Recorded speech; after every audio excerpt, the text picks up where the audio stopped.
Bueno, reciban todos muy buenas noches. Es un gusto estar aquí en nuestra segunda sesión del Data Talk, nuestro evento denominado DataVerso 3D, eh, un evento que proponemos de la Escuela Colombiana de Ingeniería, Maestría en Ciencia de Datos. Y hoy tenemos un evento muy especial, una sesión muy, pero muy especial. Unos invitados de lujo, nos acompañan unos amigos de la Escuela Colombiana de Ingeniería eh, y la charla de hoy es muy fascinante. Voy a empezar por tener el gusto de presentarles a Miss Manquecar. Miss Manquecar es un experto en tecnología con un amplio trayectoria y recorrido en el mundo tecnológico, experiencias a lo largo y ancho del mundo.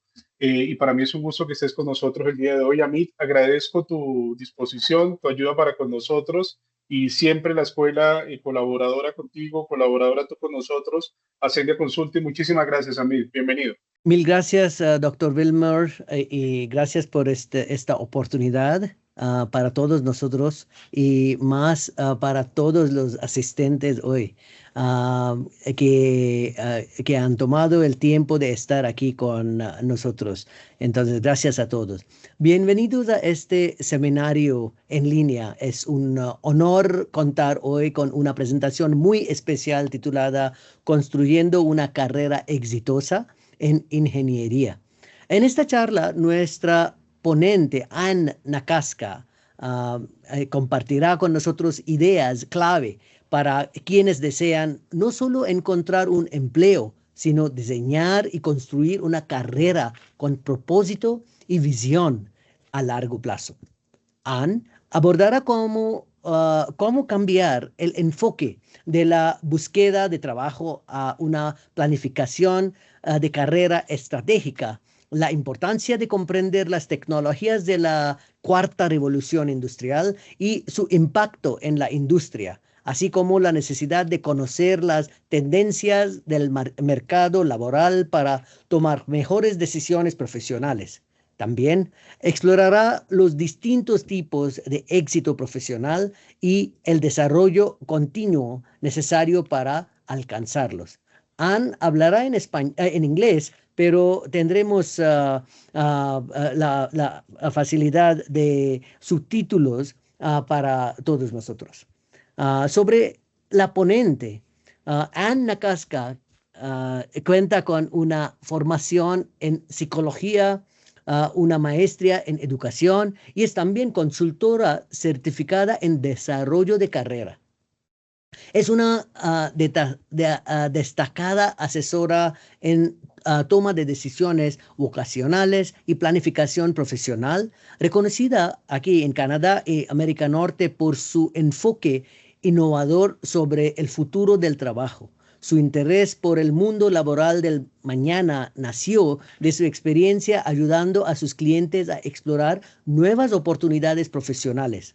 Hoy en día, Anne investiga, escribe y ofrece conferencias centradas en cómo las tecnologías emergentes, especialmente las asociadas con la cuarta revolución industrial, están transformando diversos sectores productivos. Su trabajo es ampliamente respetado entre los profesionales de orientación de carrera a nivel internacional. Un poco sobre mí. Mi nombre es Amit Manquecar, soy consultor internacional en negocios y tecnología de la información con experiencia en varios continentes. Actualmente vivo en Calgary, Canadá y lidero 3 empresas, Consulting Planet, Ascendia Consulting en Colombia y El Salvador y M.Ed en Canadá y Estados Unidos. Nosotros tenemos operaciones en Canadá, Estados Unidos, Colombia, India, México y América Latina. Estamos trabajando activamente en traer a Colombia una de las empresas de tecnología informática más grandes en el ámbito de inteligencia artificial y automatización de procesos en alianza con la Escuela Colombiana de Ingeniería. Y allá, Dr. Wilmer nos ha ayudado muchísimo, donde estableceremos operaciones en su parque tecnológico. Este esfuerzo tiene como objetivo no solo generar empleo, sino crear carreras del futuro para más de 200 jóvenes profesionales en Colombia. Y es justamente en este cruce entre industria, academia y orientación profesional de calidad, como la que ofrece ANN, donde este evento cobra un valor inmenso. Without further Amit, ado, discúlpame, Amit, un momento, por favor. Tú has anunciado algo que es maravilloso y pues quisiera hacerte una pregunta al respecto y es, ¿cuán importante es para nuestro país en desarrollo, nuestros países en vía de desarrollo, tener inmersión de compañías del primer mundo, de compañías referentes en tecnología, ante esta revolución y ante esta gran transformación digital que existe hoy día? Antes de seguir con Ana, ¿cómo crees que puede impactar estas empresas, estas compañías, no solo en Colombia, sino en toda la región? sí, por supuesto, doctor Wilmore, y gracias por esta pregunta, porque nosotros hemos visto en el mundo de negocios mundiales que siempre los países, cuando hablan de un mercado para exportar, el único país que toma toda la atención es Estados Unidos, ¿sí? Porque todos quieren exportar a Estados Unidos. Cuando hay que comprar algo, importar, la única fábrica del mundo es China. La verdad es que existen varios otros mercados. Y India, por ejemplo, es la tercera más grande economía en el mundo hoy día. Midiendo por PPP, se dice en inglés, Purchasing Power Parity, el poder de su moneda en su país, es la tercera economía tercera más grande del mundo. Ahora, si vemos las oportunidades, como dice usted, y las inversiones, ah, ah, el enfoque es cómo podemos invertir en no solamente trabajo de hoy, pero en una carrera del futuro. No solamente en negocios de hoy, pero en una industria que ayudará a la sociedad y traer la sociedad junto para fortalecer la sociedad. Yo creo que tener este nivel de estrategia en el pensamiento, en la dirección de inversión del gobierno, de los gobiernos nacional, gobiernos locales, de universidades como las suyas, doctor Wilmer, que tienen una visión tan grande, tan de largo plazo que tiene la Escuela Colombiana de Ingeniería. Eso es, yo creo, muy importante. Y la mano que nos han dado ustedes para dar todo este apoyo nos da toda la confianza a traer industrias, inversiones al nivel mundial para invertir en Colombia. Gracias, Amit. Amit, por favor, continuemos con nuestra invitada. Gracias. Gracias, Dr. Wilmer. And without further ado, it gives me great pleasure to now hand over the stage to you. Your insights and experience will help illuminate a clear and compelling path toward building a successful engineering career in this era of rapid technological change. And the virtual floor is yours. Thank you very much. I'm just going to get us set up and make sure we're all ready to go here. Okay, can you all see me?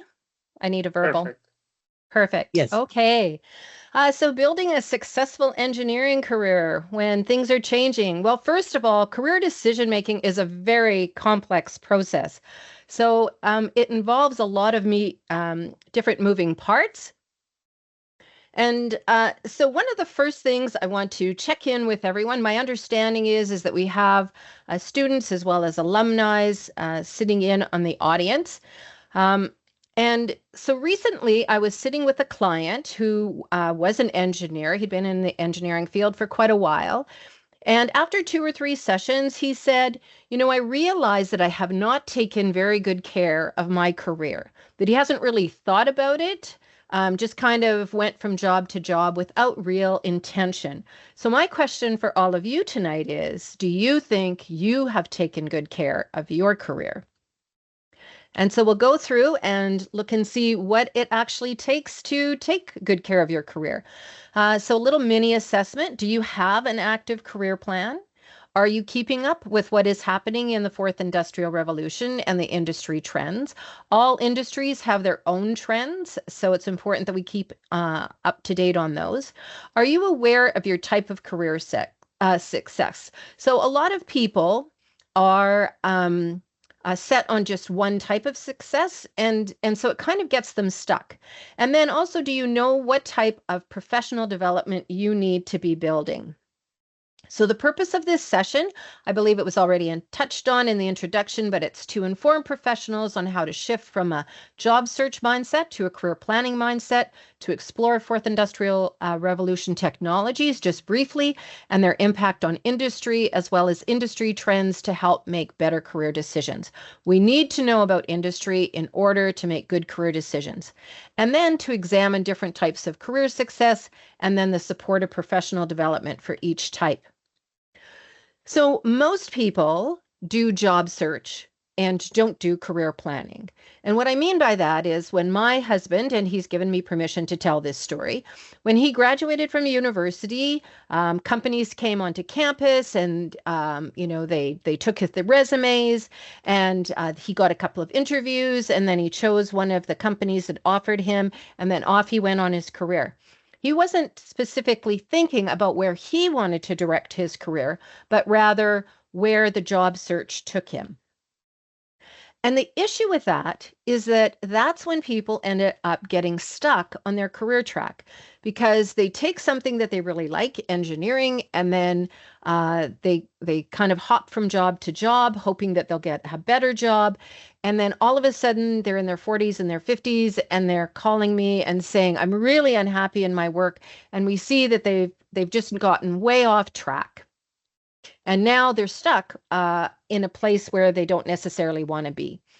So it's important when I work with clients that we set out and we think about, where do you want to go?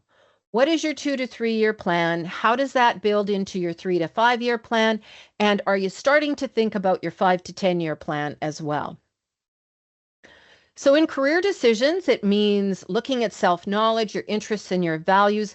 But one of the areas that I really find not looked at enough is industry knowledge. What are your interests in different industries and what are the trends and are you keeping up?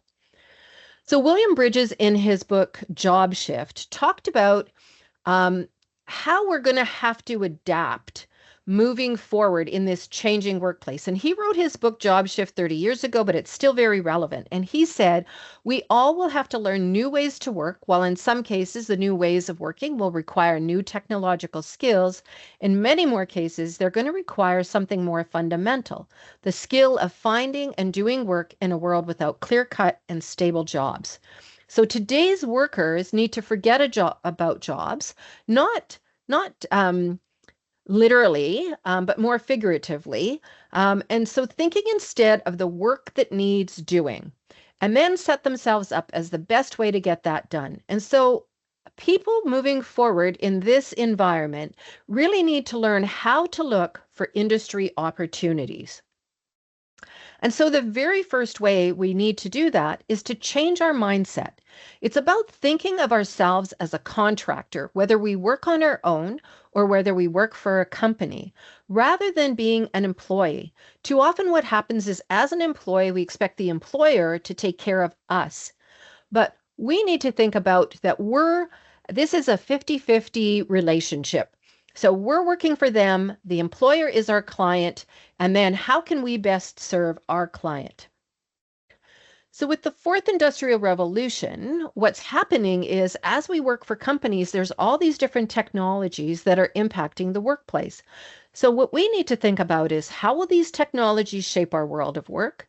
How will they impact different industries? Because they're going to impact different industries differently, some greatly, others not so much. And then what skills will you need to learn to stay current? I like this definition of the fourth industrial revolution.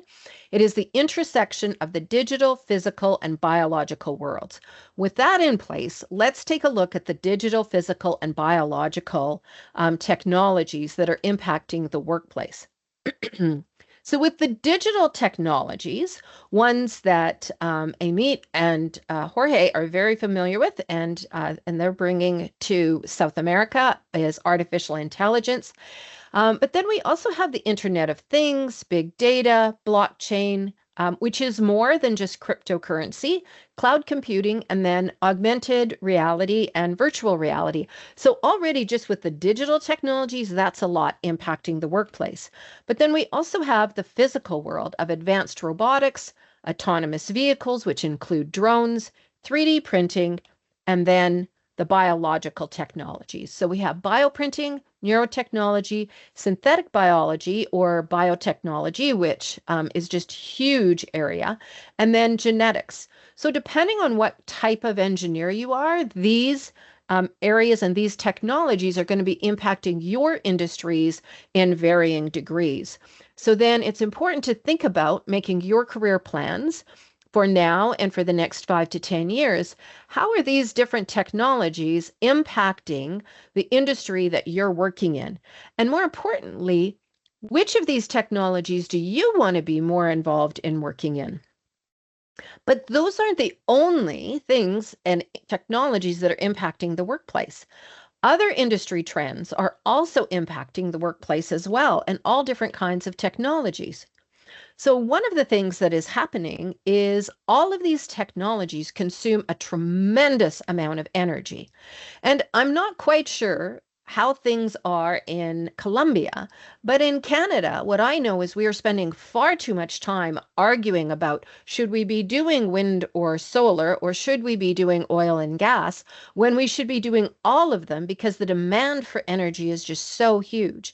To give you an example, Bitcoin alone consumes the same amount of energy as the Netherlands. That's right. One company is consuming the same amount of energy as an entire country. And that's just one company. So all of this AI and everything is consuming copious amounts of energy, which means there's a big demand and it means more and more projects. And so not just in one or two forms of energy, but all of them: solar, wind, geothermal, oil and gas, small modular reactors and nuclear power, hydrogen fuel cells, and even fusion. So the countries that are embracing all of these energy sources and really developing them, they're the ones who are in the forefront right now of expanding their economy. But there's new forms of energy being created all the time. So Gravicity is a company that is creating a gravity energy storage system. And just figuring out how to store all this energy in times of when we're not using it for when we are using it. An example is the Moss Landing Energy Storage Facility is one of the largest lithium battery storage facilities in the US. It's in Monterey, California. It actually caught fire during their fires, which then just tells us that's another engineering problem that needs to be solved. How do we put these out? Well, there are companies like LiFire and StatX, which are creating lithium fire technology. So there's lots of room for engineers in the coming workplace.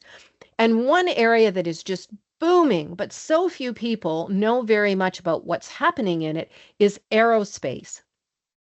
And I'm just fascinated with it because there really is so much happening.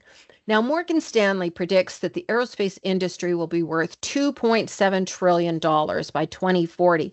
But I think it's going to be even more than that because in the 5 to 6 years that I have been doing this research, it has just expanded, and their estimates 5-6 years ago were much smaller than what they're estimating now. So what are they going to be doing in space? Well, satellites and telecom is a big part of aerospace right now, but other places and other parts are going to be expanding even more. So Sierra Space is a company that does a number of different things. They fly spaceships back and forth to space, but they've also created these amazing inflatable industrial space parts. So they're going to take them up and then inflate them when they get in space, and people are going to work in them just like people do research on the International Space Station.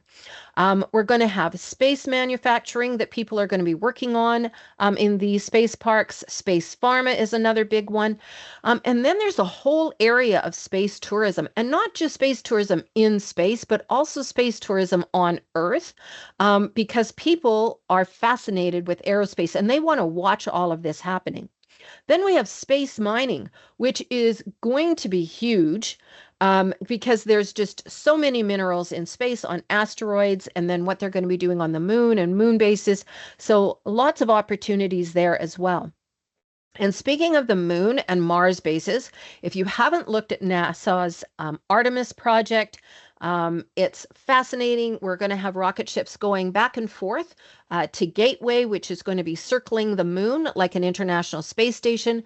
Rockets will then take off from the Gateway to Mars or down to Moon and the moon bases that are there where they're going to be doing research. And then we have the Cornwall Spaceport, which is another whole area that's developing aerospace here on Earth. But there's so many countries that are getting involved now within the aerospace industry, so it's definitely booming. But then we have the whole area of waste management. We still have so much garbage. We still have so many materials that it's difficult to figure out how to break down. Upcycling Technologies is creating low carbon cement from industrial waste. They're a company that's operating here in Calgary.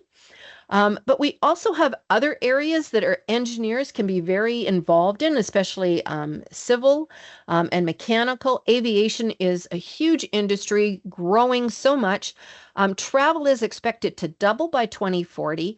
Airports are currently at 99% capacity. So if you've missed a flight and it's hard for you to get back on another flight, that's the reason why, is because our airports are basically maxed out, which means we need to build a whole lot of airports by 2040 to handle all of the travel capacity that is expected in 15 years. So there's also going to be increased use of regional airports as we use more AI. We're going to streamline the routes.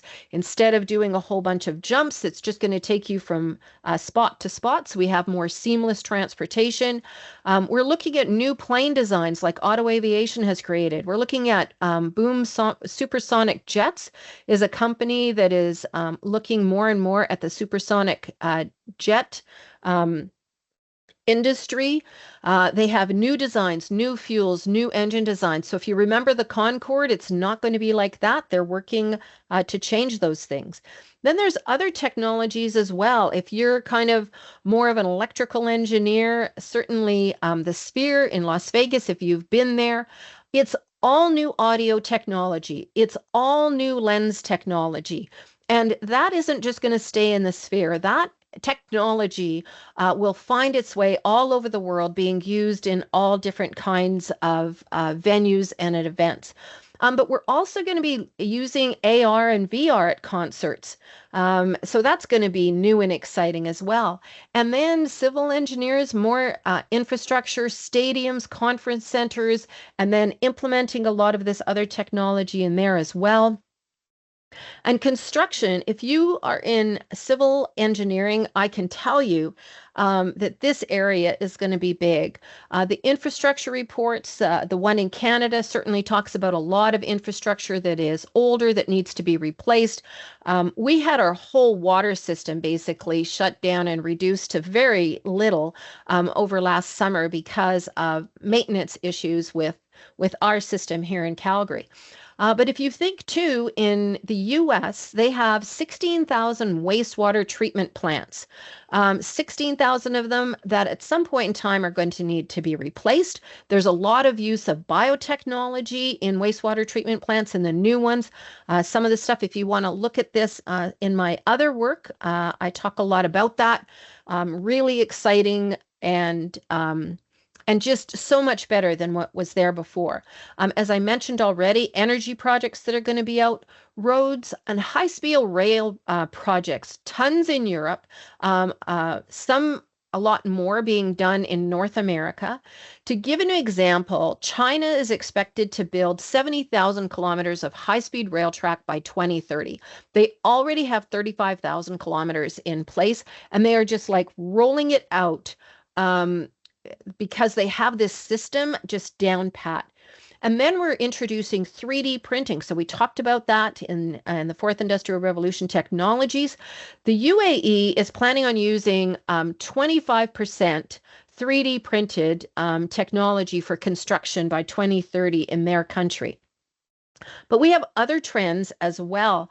We have vertical farms in agriculture, and that's developing and being used more because it takes up less land, less need for water and fertilizer. Desalination plants, they're increasing it. We haven't even started really using desalination plants along with agriculture. It's something that Spain is doing. They're kind of the leader in that field. And I can see as the technology improves that will be an area that will be used a lot more. We have biophilic architecture that's kind of the interweaving of the environment and engineering and civil engineering together. And then CNC machining is an industry that is just blowing up and exploding. All kinds of work there. Healthcare is expected to grow by 30%. But the fourth industrial revolution technology is just revolutionizing that industry, big data, but also bioprinting, drones used to deliver samples, medications within hospitals. And then there's all the biotechnologies as well that are being used in the healthcare industry. So a lot of combination of healthcare and engineering is happening. So something I'd like you to think about, if any of these areas have gotten you excited, I'd like you to think about what problems do you want to help solve? Because that's what really gets us excited. And so when we think about the problems we want to help solve and think about the future, that's where we're going to find the work opportunities. So how do we build our career once we've kind of figured out which area of engineering we want to focus on? The types of success is something I've been working on for a while. Most people are very familiar with climbing the corporate ladder. That tends to be the most common one, with financial success being kind of a quick number two. But there are others, and I talk about them in my work. But I'd like to touch on them here. This isn't all of them, but I think this helps people think about how they want to build their career. Because we're not all going to build our careers the same way. And I'm just going to get a lozenge here to help my throat. So we're going to talk about each one of these types: divisional leader, entrepreneurial, a project leader, both for larger and more complex projects, and then specialization. So the most common type of success is climbing the corporate ladder. People that are most familiar with it, this is the one that we think we need to be doing, but not necessarily. The reality is that when we climb the corporate ladder, there are limited positions. It's a triangle, it's a pyramid, and as we get to the top, there's fewer and fewer opportunities for people. And so people often feel very stuck in their careers.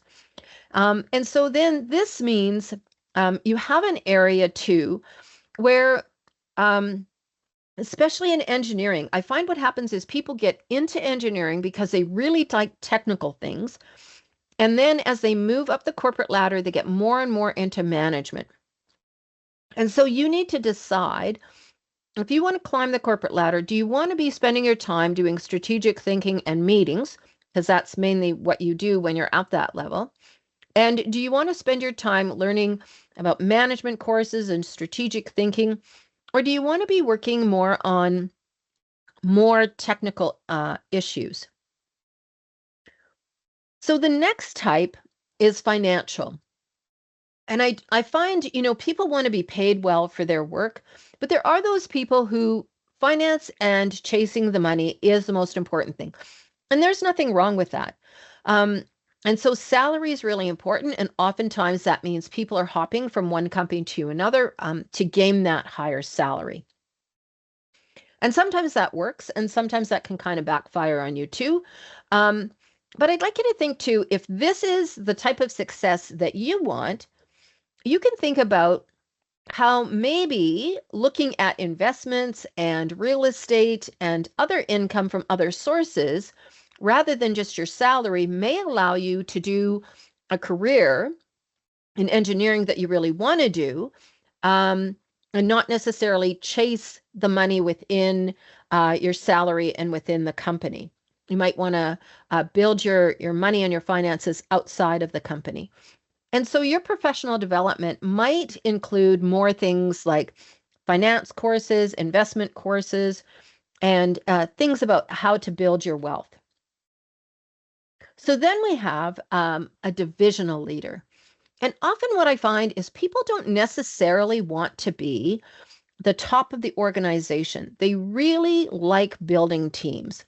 It's all around team collaboration, team performance, mentoring, and how their division does. They really take great pride in how their division does versus how they do. They really like to develop the people in their department.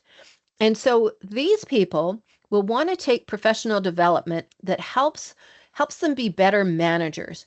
And the way that you become more successful with this type of success is that instead of climbing up the corporate ladder, you will tend to move from company to company or within your company to smaller to larger divisions. So you might work for a medium-sized company and look after a fairly large engineering department, but then you may move to more of an international company and look after a much larger department. And so that's how that type of success moves. You're much more interested in building your department and moving on in your department. Now, entrepreneurial usually means having your own business, and growth comes from growing your own business and taking on more entrepreneurial roles. But it doesn't have to be. You can actually be an entrepreneur within an organization. If you see an opportunity, you could potentially present a proposal to management outlining a position or a job that you can do within your organization. When I left to have my first baby, when I was working, when I went back to work, I didn't want to go back full time. So I approached my manager and said, I know that you have audits that you need done. At that time, I was working in oil and gas as a joint venture auditor. I know that you have audits that need to be done. Let me come in and do those on a part-time contract basis. And so I went back to work on a contract basis, not a full-time basis. So there's an example of being an entrepreneur, but I still went back to work for the same company I was working with before, as well as another one of my bosses at my other company before that. So professional development courses in being an entrepreneur, you have courses in business acumen, entrepreneurship, and of course, financial literacy. Now, this is going to resonate a lot with engineers because so much of your work is project-based. So one of the ways that you can be successful is that you can grow larger and larger projects. So that's how your career develops. You might, we'll take civil engineering. You're working on smaller bridges, then you work on bigger bridges, and then you work on larger bridges, and then you work on these big mega projects. And so the way you grow your career and that you want to grow your career is that you want to be working on larger engineering projects. You love being a project manager. You love managing all those pieces. And that's how you're developing your career. If you're in something, say, like chemical engineering, you might be looking at more complex problems that you want to be solving, rather than larger projects. So that might take you into more of a specialization, which we're going to touch on next. So you're going to be looking at developing your project management credentials, and growth comes from taking on larger and more complex projects. Professional development includes Project Management Institute courses, specialty courses, and attending conferences. So now we have specialization or technical. So here's an example of my type of success. So I specialize in career decision making and career planning, and I do a lot of work around the future of work. So that's my specialization. So to become a specialist in engineering, you might want to lead more of a technical team. I often find a question that I ask clients if I'm working with engineers is to distinguish between the last one, projects, and specialization. I ask them, would you rather be the project manager or would you rather be the technical advisor to the project manager? Would you rather lead a technical team working on technical issues, or would you rather work on the larger projects? So growth in this area comes from being a technical expert in a particular area of engineering, and professional development is around conferences and courses and specialization. So, pardon me. So due to the speed of change in the future workplace, leaders will have to be agile and be able to embrace and celebrate change. Successful leaders during the Fourth Industrial Revolution, pardon me, will see change not as a burden, but as an opportunity to grow and innovate. Moving forward, we will need to develop a get-ready mindset. We will need to think globally, entrepreneurially, and technologically. So now a check-in. Moving forward, what is one way that you will take better care of your career? Reach out to me. I'm the only Nakaska on LinkedIn. I have lots of articles on this topic. And if you want more information, just reach out and connect. Thank you. Gracias, Amit. And thank you for your time and for the opportunity. It's a good topic for us here in Colombia or for Latin America. Amit, we have some questions in the public. If you want, we can share the questions. One. And let me read the questions. And we have a first question. Do you think that it's better to specialize in a technical step or to have a broad knowledge for a specific domain? How is possible to combine or to this trade-off, this balance in a career? So there's two things. One is having a specialization doesn't mean that you narrow so much that you only can do one thing. So for example, although I have a specialization, there's lots of different areas that I work with and coordinate with other people and are working on projects with other people kind of in this realm. So what happens when we're career decision making is, let's say we decide we're going to go into engineering, okay? So there's all these faculties we could have chosen from in university, but we choose engineering. So we've taken a big array of things and then we've gone and narrowed it down to engineering. But once you get into engineering, it then spreads out again. Are you going to do chemical? Are you going to do civil? Are you going to do electrical, mechanical, software? So then all of a sudden there's lots of choices. Then if you choose, so then again, you have to choose one of those. Then you choose one of those. So say you choose engineering or electrical. You get into electrical and then you go, so which part of electrical are you going to specialize in or focus your work on, right? And so you're going to have a kind of a broader array of information anyway, just kind of as you choose your path and you move along. And some people, and it really depends on your type of success. So let's say you are the VP of engineering for a company.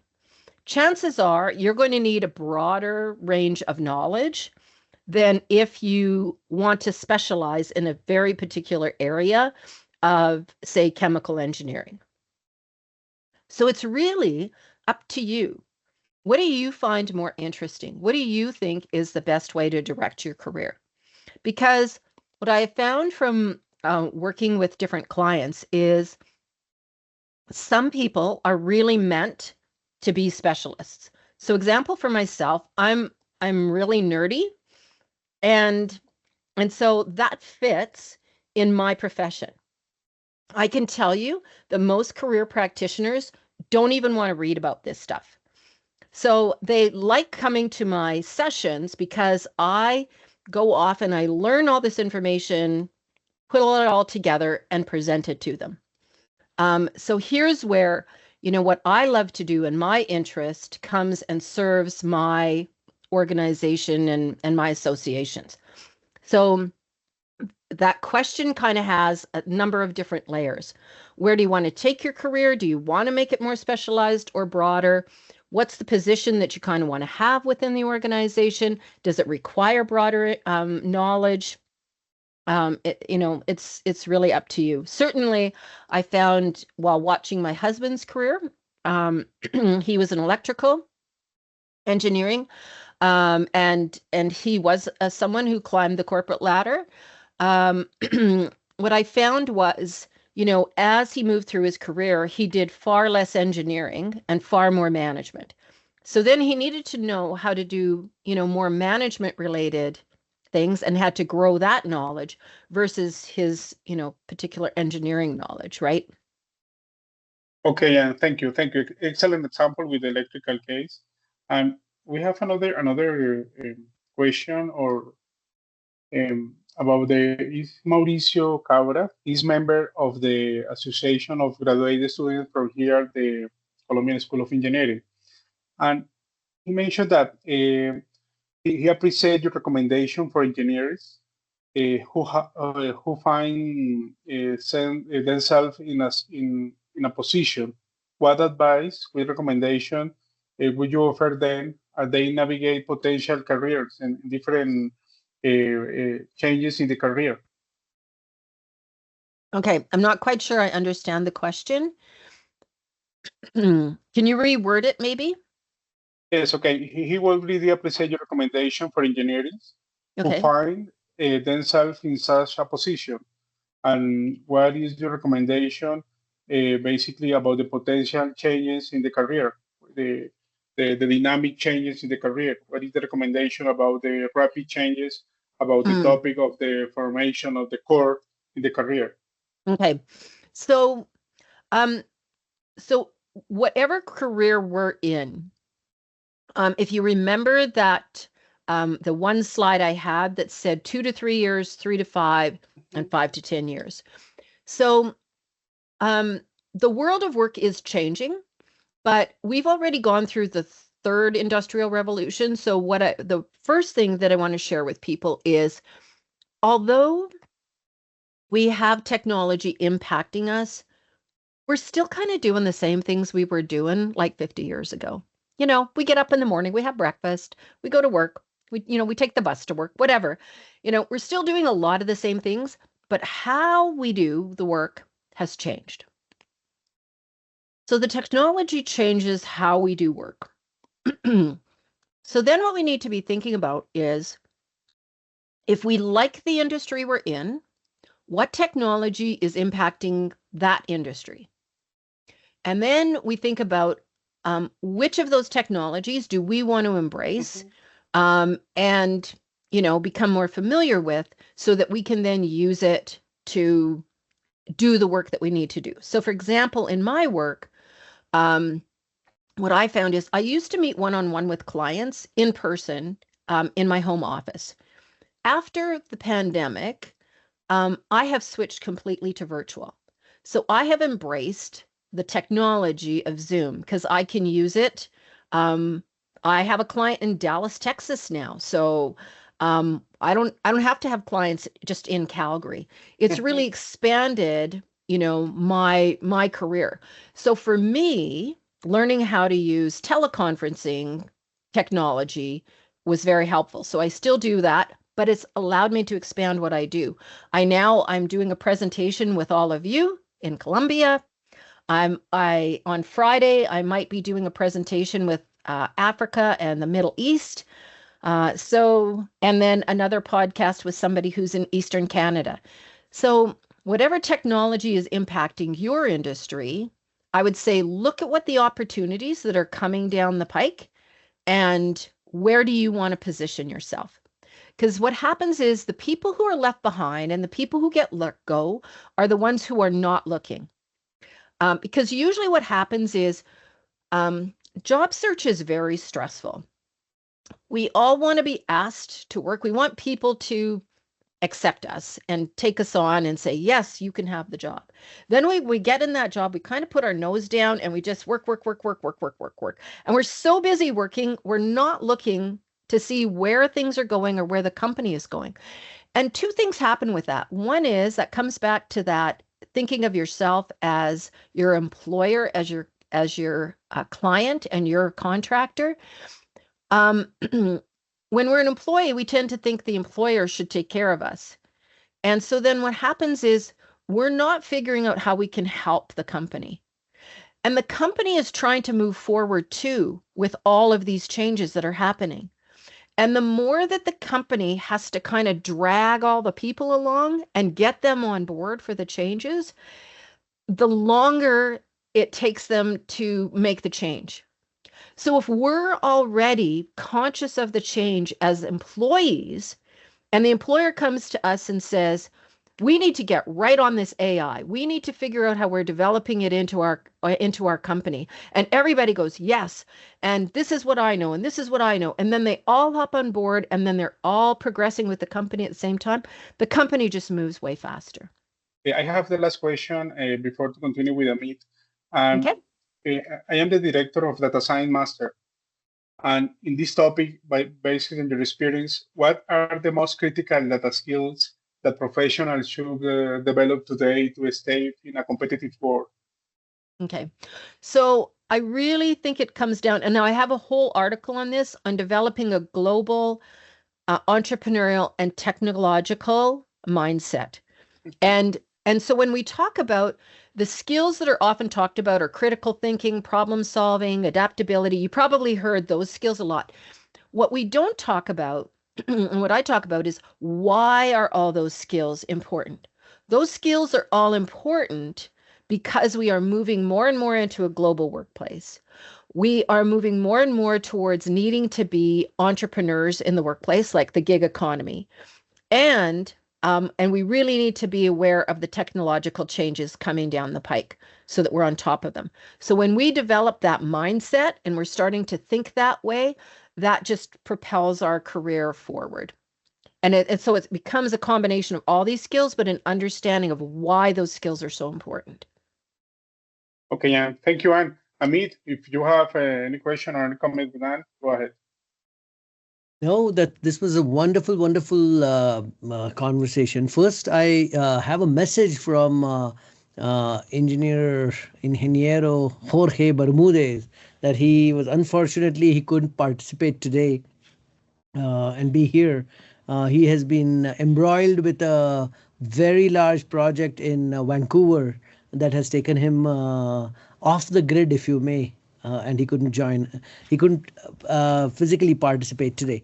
But having said that, I'm going to, since a vast majority, Dr. Wilmer, of the participants speak Spanish, I will share a few thoughts of what I found extremely impressive about what Anne shared with us today. Yo creo que esta fue una presentación verdaderamente maravillosa y enriquecedora, ¿no? Anne nos llevó en un viaje fascinante a través de todo lo que representa la cuarta revolución industrial. Hablar de estos temas con ingenieros cuyas áreas de interés abarcan la bioingeniería, la ingeniería convencional, los sistemas digitales, ciencias de datos, la ingeniería, la energía y la potencia, la industria aeroespacial, pues e incluso la impresión 3D, como se dice, no solo es revelador, sino también empoderador, ¿no? Entonces, ¿qué significa todo esto para los participantes de hoy, ¿no? Que los asistentes de hoy? Permítanme compartir una historia personal, ¿no? Mi relación con Colombia comenzó con curiosidad y pronto se convirtió en admiración y en un compromiso profundo. Me sentí realmente impresionado y sinceramente inspirado por la brillantez concentrada en una institución, la Escuela Colombiana de Ingeniería, ¿no? Dr. Wilmer, liderado por usted, visionarios como usted, Dr. Wilmer, y la rectora Miriam Astrid Angarita Gómez. Esa primera impresión fue decisiva para que tomáramos la decisión de invertir en Colombia y traer a líderes mundiales en tecnología al país, ¿no? Animo a todos ustedes hoy, los asistentes, los participantes, estudiantes, profesionales y futuros ingenieros, a acercarse al profesorado y a los centros de contacto de universidades, como aquí la Escuela Colombiana de Ingeniería, ¿no? Cuando tenemos lo mejor, ¿para qué buscar Claro. para ir al otro lado? Después de todo, cuando se tiene talento de clase mundial y una institución de excelencia aquí mismo en Colombia, como dije, ¿por qué mirar hacia otro lado? Um, por favor, no duden en contactar a los panelistas como compartió sus contactos Ann, y los líderes de la universidad. Todos estamos aquí para apoyar sus sueños, ¿no? Y crecimiento profesional. Antes de finalizar mi punto de vista aquí, quiero expresar mi más sincero agradecimiento a Ann, y también a Dr. Wilmer, a Mariana, que nos ayudó aquí, a don Jorge, que desafortunadamente no pudo estar con nosotros hoy, pero quienes hicieron posible este espacio tan inspirador. Y con eso regreso a Amit, usted tengo la una palabra. pregunta, Amit. Tengo Dígame, una dígame. pregunta que es importante, está aquí en el público, la pregunta es, ¿cómo hacer para tener una formación de posgrado, quizás un doctorado en el exterior? Tú tienes experiencia de la India, eres de origen hindú, vives en Canadá. ¿Cómo hacer para que no se entienda de que es un privilegio o es un lujo? Digamos, ¿cómo funciona en los países desarrollados, digamos, estas oportunidades con base en la experiencia que tú has tenido?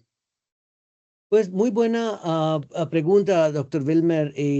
Pues yo creo que hoy día es mucho, mucho más fácil. Yo tuve una oportunidad, yo ya tengo casi 30 años de experiencia, 28 años de experiencia como un ingeniero. También he estudiado leyes, soy un abogado, un CFA, Chartered Financial Analyst, y un MBA. Pero en aquel tiempo se necesitaba mucha inversión, ¿no? Para salir del país, vivir en otros países, tomar los cursos. Y yo tuve la buena suerte de salir, vivir en varios países, aprender idiomas. Yo hablo 9 idiomas. Español fue el octavo idioma que aprendí, por eso suena raro como un marciano cuando habla español, cuando hablo español, sueno así. Pero en aquel tiempo tuve esta suerte, pero hoy día mucho más fácil con toda la tecnología, la Mm, integración, las redes sociales. Yo creo que hay varias opciones, pero en el mundo real, no virtual, una de las opciones yo creo es intercambios.